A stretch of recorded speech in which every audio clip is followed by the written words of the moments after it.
हम तो सिर्फ आपकी नुमाइंदगी कर रहे हैं। हम तो पाकिस्तान की सालमियत के लिए जदोजहद कर रहे हैं। हम पाकिस्तान की हाकमियत के लिए कुर्बानी कर रहे हैं और खुदा मेरा गवाह है कि पाकिस्तान के लिए मैं अपनी जान कुर्बान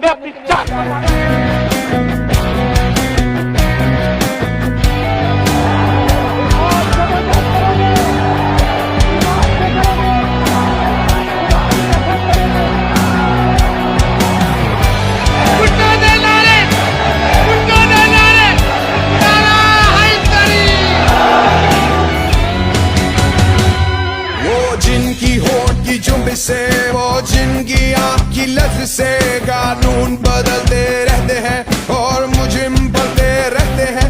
उन शाला